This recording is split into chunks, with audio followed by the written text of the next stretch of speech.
Hey now folks, this is Nick from Board Game Brawl, and we're here today to talk about my top 10 deck builders. Now, deck building is a mechanic that I really love, and most people agree that it originated with Dominion. I believe that there were some other games that utilized deck building in some small way before Dominion, but Dominion is seen as sort of the grandfather or father of all future deck builders from then on, and it's spawned a whole ton of deck building games. It's slowed down quite a bit in the last couple of years because there was just a flood of them on the market, and that's not necessarily a bad thing. As much as I love deck builders, I would love to see more time and thought put into some of the other deck building games coming out and some new twists on the mechanics. So having them come out in a trickle may not be a bad thing. So why do I love deck building games? Well, I just think that it's a very elegant mechanic. I think it's very fast. Deck builders can be heavy, but when you're playing a deck building game, it just feels like you're going very fast. Your turns go fast. It's difficult to get too caught up in analysis paralysis like it is in other types of Euro games and heavy strategic games.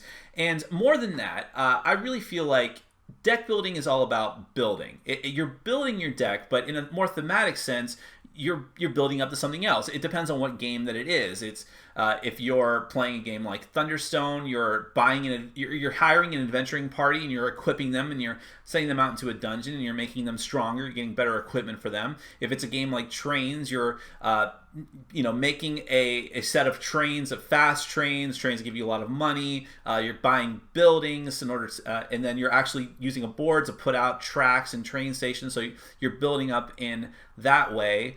In Ascension, you're destroying monsters and making yourself stronger, giving yourself more artifacts. And I think all of that sort of scratches the itch that I have, which is that the same thing that lets me want to play role-playing games, whether it's tabletop role-playing games or video game RPGs, building up a character and having those different paths that you can go down. Either do I want to have a very strong melee hero? Do I want to have a powerful, smart wizard or a mage type hero?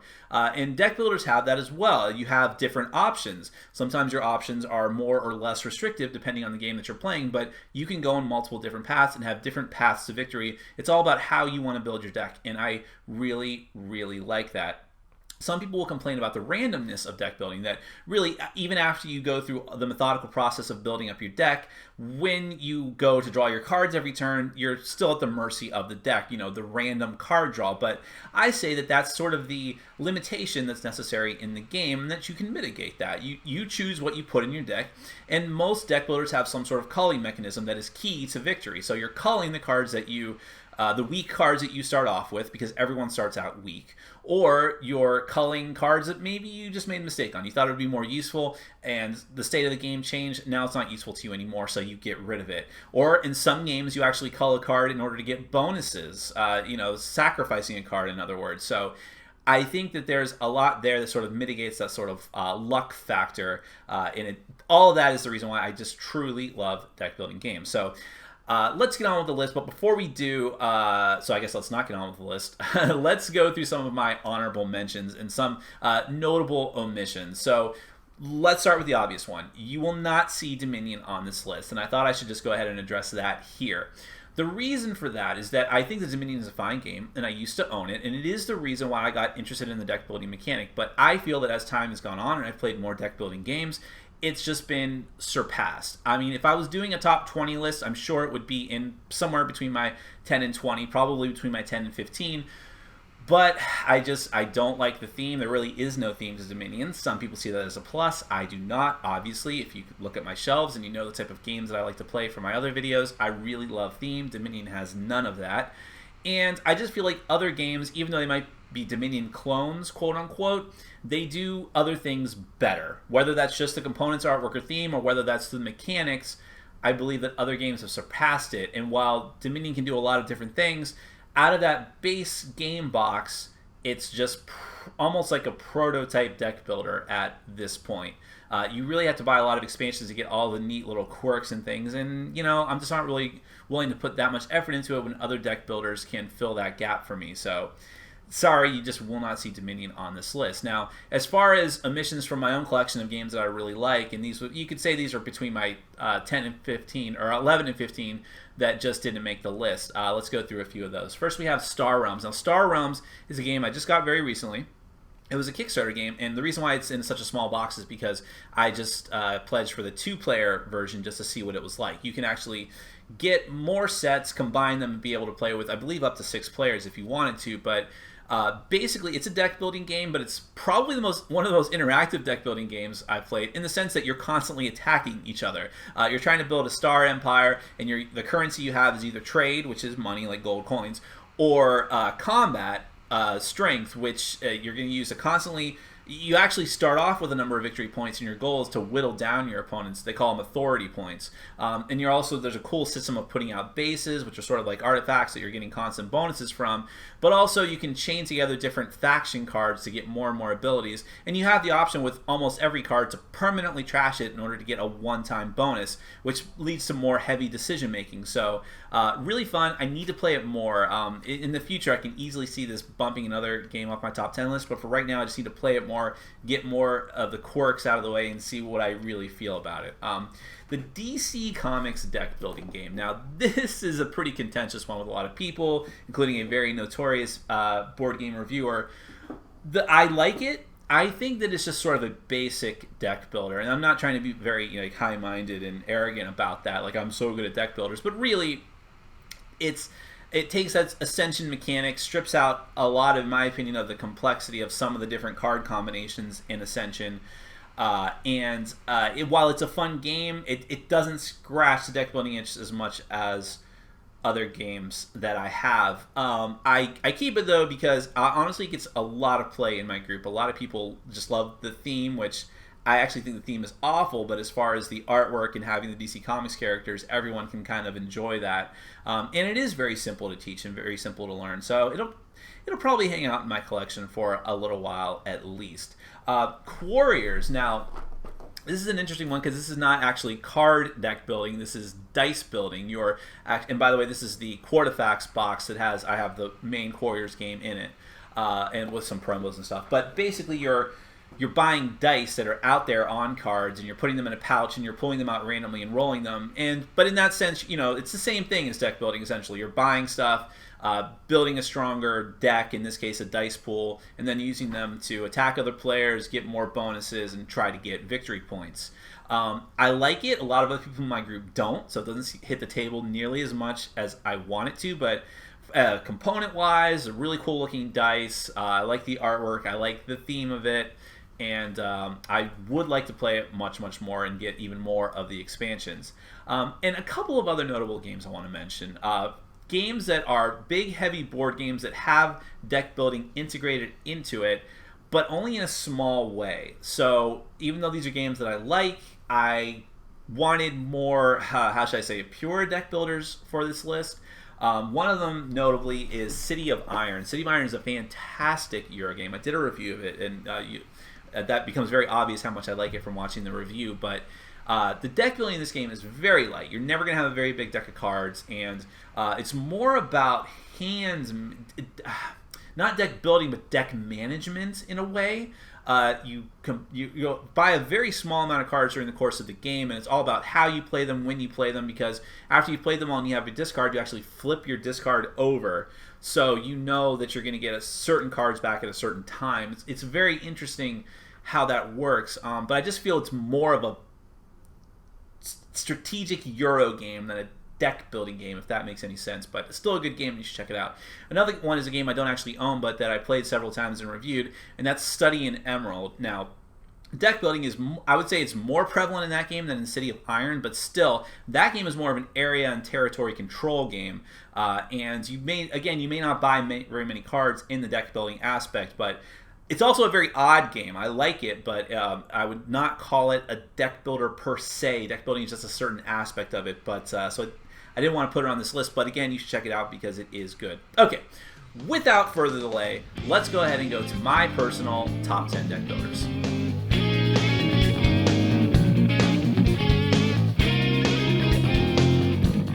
in at number 10 for me is a game that falls into the Quarriors camp of a deck builder that doesn't involve cards, and that is Puzzle Strike from David Serlin and his company Serlin Games. This is a very unique little game, well, not little, but where you're not using the cards or dice, like I said, but you're using poker chips, essentially, to build up a pouch of these poker chips that all have special abilities and different denominations, and you're trying to crash them into your opponent, because if you've ever played the games like Puzzle Quest or different types of attack games like Tetris or Columns, where you're actually attacking other players, you're trying to get them to overflow on their screen. So you're trying to crash your chips into your opponent and knock them out that way. And in a multiplayer game, it's the last man standing. But it's just very interesting how it all works. You have different stacks of chips instead of different stacks of cards to purchase from. So you're getting different currency and trying to get more powerful chips and trying to get wacky special abilities. Everyone has access to a different character, and you see the little chibi characters that David Serlin uses in all of his games. And you're trying to use their particular special abilities and special chips to take out your opponents. Very, very unique game. You should check it out if you want something that's different and out of the wheelhouse of other deck building games. Puzzle Strike from Serlin Games, my number 10.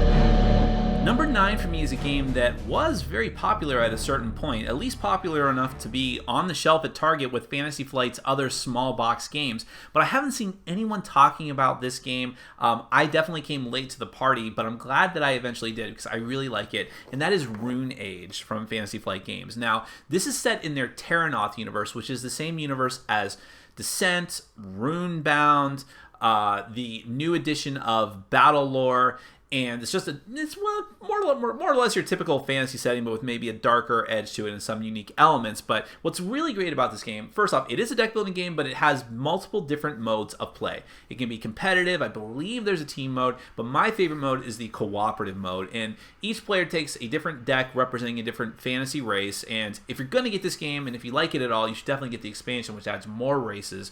But you have your own particular set of cards that you can buy from. There are other victory cards that in different areas cards that you can buy that make your deck more powerful.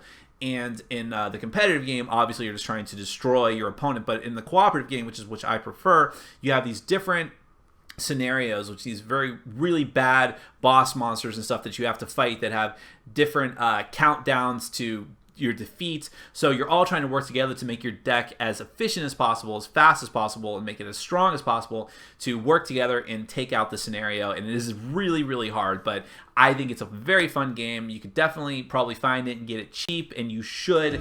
Rune Age from Fantasy Flight Games.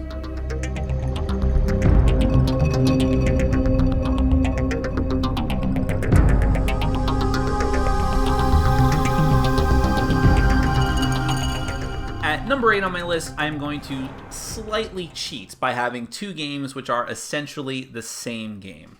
And I actually have them both in the same box. The game is High Commands from Privateer Press. I have it in the Hordes High Command box, but it also has War Machine High Command. And the two games are essentially the same game. It's actually one of the small complaints I have about High Command in general. But also they are interchangeable. You can take cards and stacks from one game and put them into the other if you so desire, and vice versa. But this is based off of their War Machine miniatures game and Hordes miniatures game, which are also interchangeable. And it's one of the more interactive games in the sense, again, there's combat. You're fighting over these different territory cards out in the center. You have your own personal deck of cards that you're buying from, and you actually assemble that deck in the beginning from different colored sets.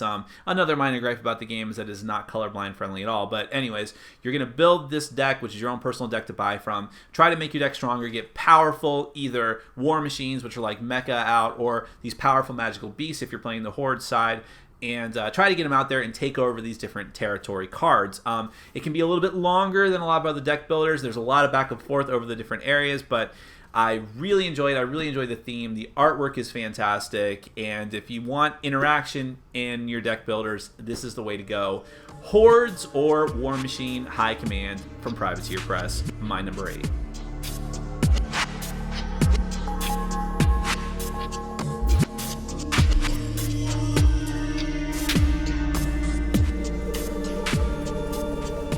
My number 7 is a game that actually failed its Kickstarter funding drive when it was originally created, but that did not stop the game from actually being published and eventually picked up by Game Salute to be distributed. And even as we speak, there is a Kickstarter drive to fund the first expansion for it, and that has funded, and by a very wide margin at that, due to word of mouth of just how good this game is. I am talking about Shadow Rift from Game Night Productions, and like I said, now distributed by Game Salute. And in this game, it's purely cooperative. Each player is taking control of an adventurer, and you're a team of adventurers trying to protect a village that is beset by all manner of different supernatural threats, whether it be demons or giants or necromancers. And you're either going to have to shut down all of the shadow rifts, which are the portals that the monsters are coming out of, or build a magical wall around the town to protect it forever from all of these different demonic threats. It's very fun. It's very hard. Very unique mechanics. I really like it. It really stands out in a crowd of different deck builders, and I'm eager to see what the expansion adds to it. I will say that it has a terrible rulebook out of the box, but the new and improved rulebook is available for download. You can find it probably on their main site and definitely on the Board Game Geek database entry for the game. Shadow Rift, my number 7.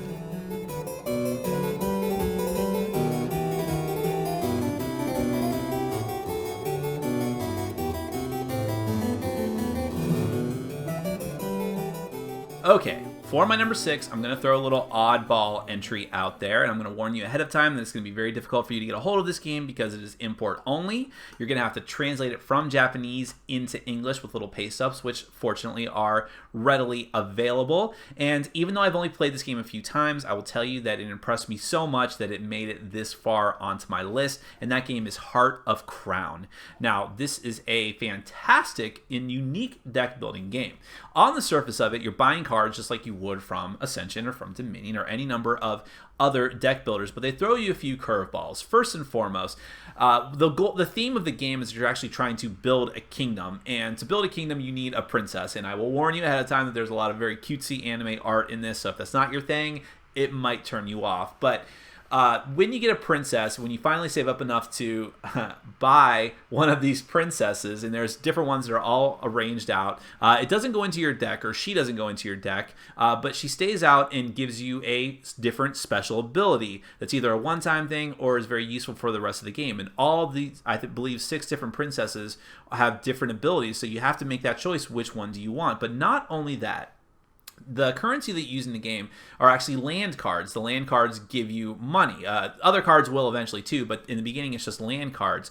The land that you use to purchase the princess actually goes with her off to the side of your board and becomes basically your kingdom. And what this means then mechanically is that you can use those land cards to stow away other cards off to the side. If you have a hand that is not very useful to you, but there's some useful cards in that hand, you could, if you have land cards off with your princess, you can stow them over there, use them on other turns. There's a couple other unique things too, including the fact that you can chain cards. Each of the cards has different arrows on them, and if a card doesn't have an arrow that continues on, then it will break your chain. It will be the last card you can play for the turn.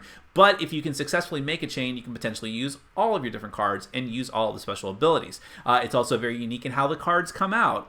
Instead of just a typical, here's the Ascension deck, throw out these different random cards, you're actually going to keep on putting cards out until there's a certain number, but if doubles of this particular card come out, you actually stack them up. So you can have basically columns of different cards. It's kind of hard to visualize that, but it's a very, very cool and unique deck builder. I like it a lot. I hope that it eventually gets printed in the US. Japanime Games has been picking up a lot of these different anime and cutesy chibi themed games. So do give it a try if you've ever had the opportunity, because it's very cool. I wish I could get some of the expansions too, but anyways, that's my number 6, Heart of Crown.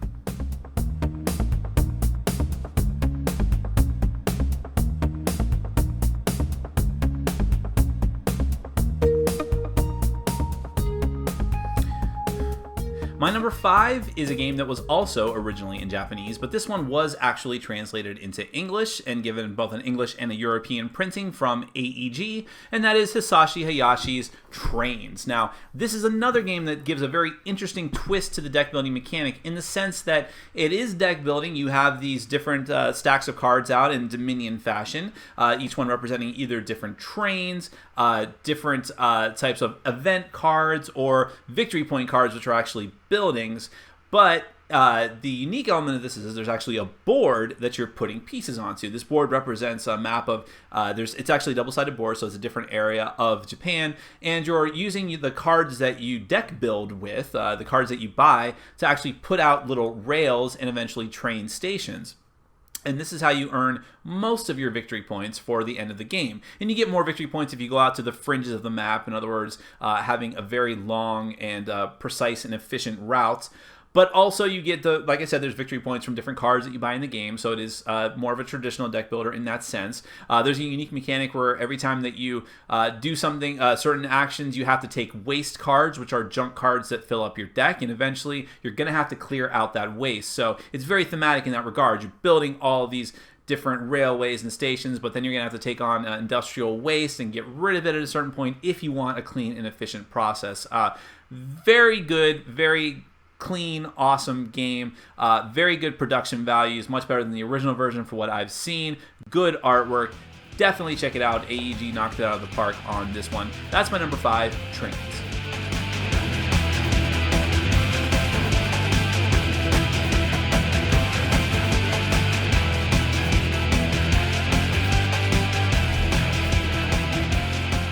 Let's go to another cooperative deck builder for my number 4. Well, at least a semi-cooperative deck builder with probably the most well-known theme of any of the games that I've mentioned or will mention, and that is Legendary from Upper Deck Entertainment. Now, this is the Marvel deck building game. You're actually you can consider yourself sort of agents of S.H.I.E.L.D., although hopefully better than the TV show, where you're recruiting all of these different Marvel superheroes and trying to put them up against a mastermind. And you're going to construct all of this ahead of time. This is both the strength and potentially the weakness of the game because it can take a while.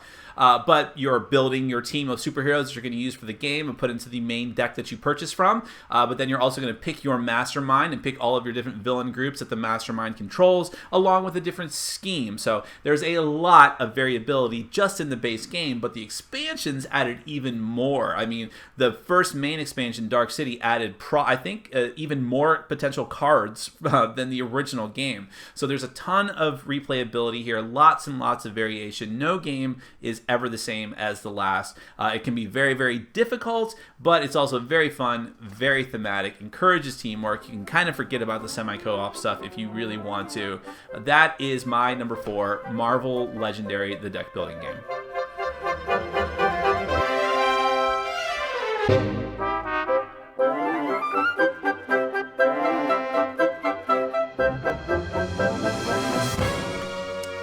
Okay, number 3 is probably going to be the most controversial choice on my list for a number of reasons. For how high it is on my list, for the theme of the game, and for the fact that Dominion is not on the list, but this is. And that would be Tonto Quarry. And this is just the main set of Tonto Quarry, but I have the other 2 sets as well. They're all standalone. They're all good. So I'm acknowledging all 3 sets in this one entry. Why do I love this game?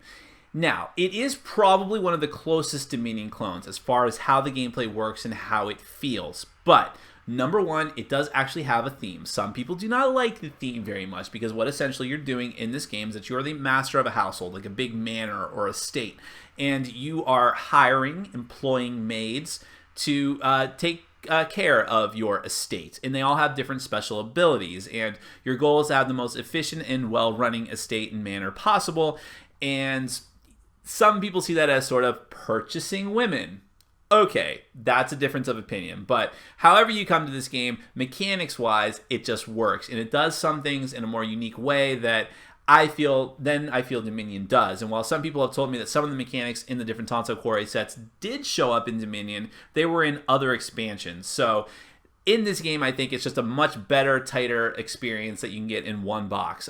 Some of the unique things are the idea of the chamber mating mechanic. So you can actually take your master and chief maids, who are really worth victory points in the game, and put them off into your private quarters. I always laugh when I have to explain this game. I can't help it, but by putting them there, you're taking them out of your deck. So they have no special ability other than being worth points, so it really helps you to make your deck more efficient. It's another form of culling your deck, like in other deck builders. But in the main game, if you're using the cards from there, putting them in your private quarters make them susceptible to attack cards that the other players can purchase and put on them. Thematically, these are bad habits and illnesses. So you can put them there, but it might mean that they're worth less points or that they're not worth any points at all at the end of the game, so it's a calculated risk.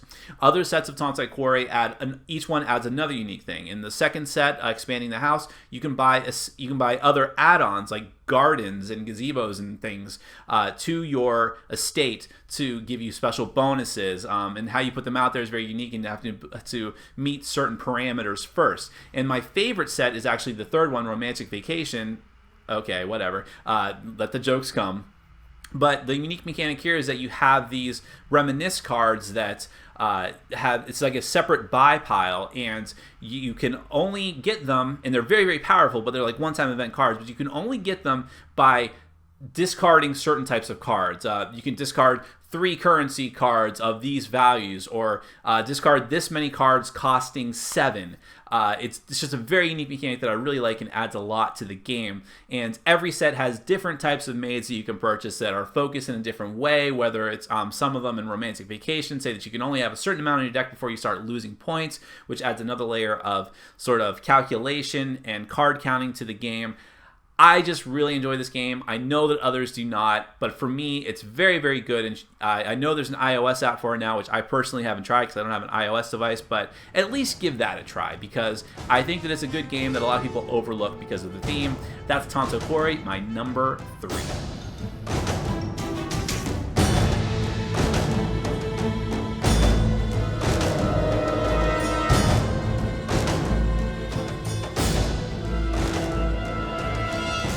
If Dominion piqued my interest to play more and more different deck building games, then my number 2 entry on this list is the game that solidified my love of the genre, and I still love it to this day even though it's been out for a number of years now, and that is Ascension Chronicle of the Godslayer. Well, I should say that Chronicle of the Godslayer is the main base set, and that's the set that I actually use the box for, but I have all of the multitude of different expansions in this box in a very the roughshod way that I have done, but there's all kinds of different expansions. There's different base games for it now, and there's different miniature expansions that go along with each of those base games, and you can mix and match them as you wish, but it's all the same basic game. You're taking control of this powerful mythical figure, and the theme doesn't make a ton of sense because you're actually competing against other immortal people to see who has the right to vie to save the universe from this evil entity, and that story sort of changes from set to set, so it doesn't make a lot of sense. Why don't you guys just team up and do it? But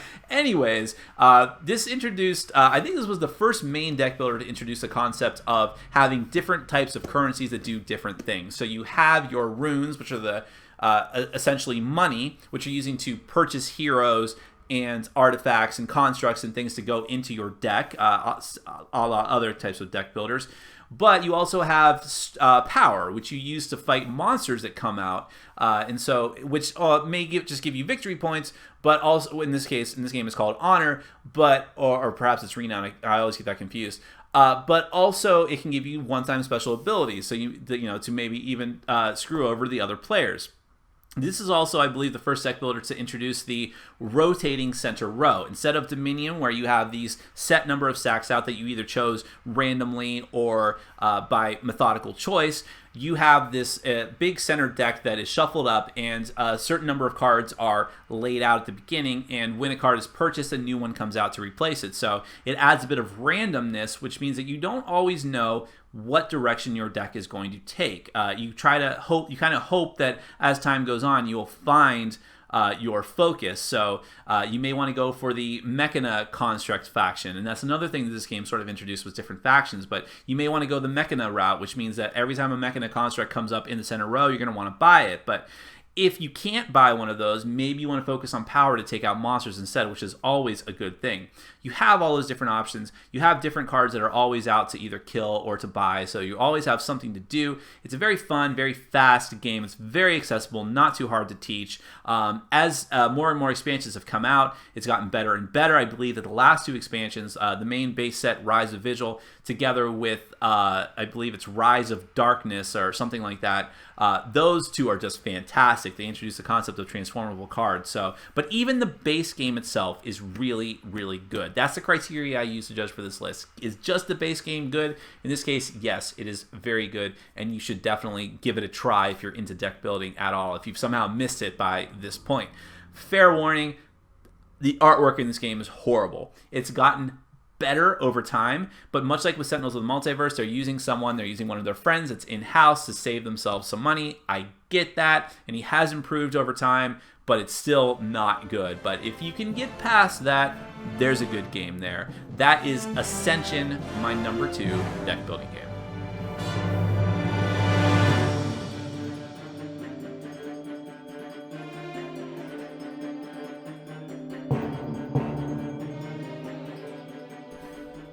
And now we're at number 1. And my number 1 deck building game is a game that actually, the core game sat on my shelf for a very long time. I got it as part of a trade because I really wanted to try it out, and I got rid of some other game I didn't want anymore.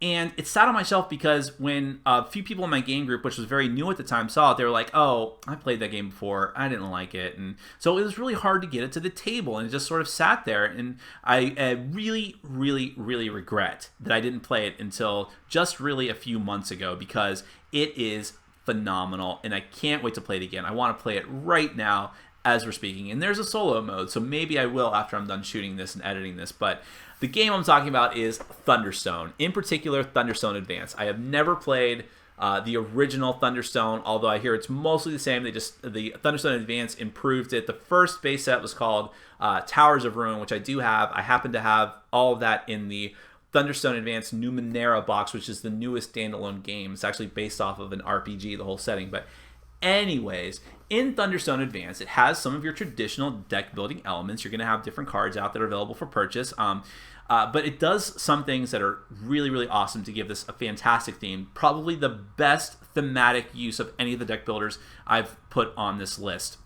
And that is that you are actually fielding, you are a single powerful entity that is going out and recruiting a team of adventurers to go down through a dungeon and not only rip through all these different monstrous creatures, but to find one particular monster called the Thunderstone Bearer, which is like some evil dude that got a hold of this thing called the Thunderstone that is giving him immense power and making him like ferociously evil and controlling all these hordes of monsters. So you're going to recruit these adventurers, which are all in the form of cards. And what this game does, which I really like, and it's the first time I saw this amongst many deck builders, most deck builders want you to do some sort of randomization of how you put the cards out, including Dominion.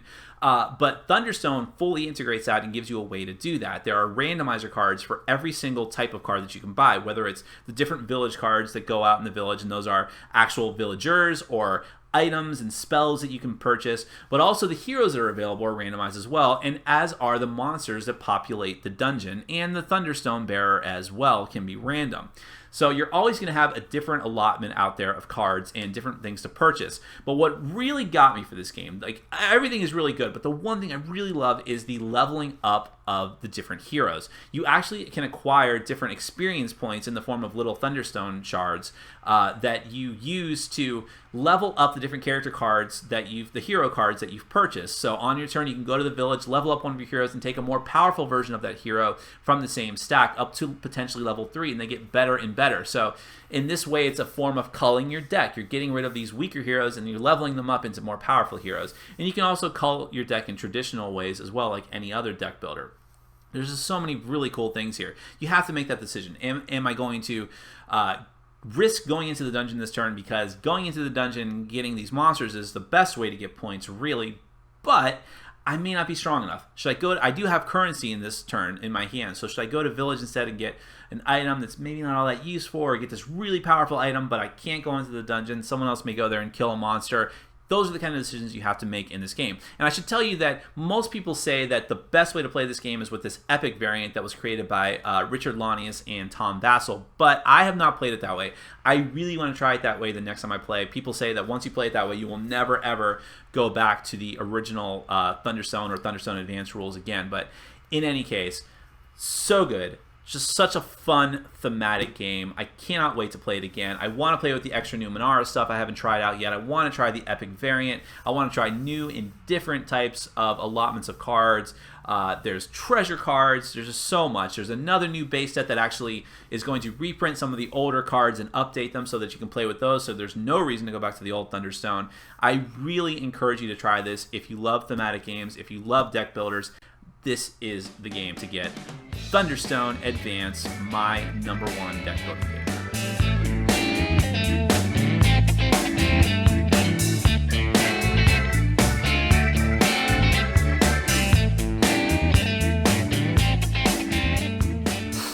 Folks, that is going to do it for this top 10 list. Thank you so much for tuning in.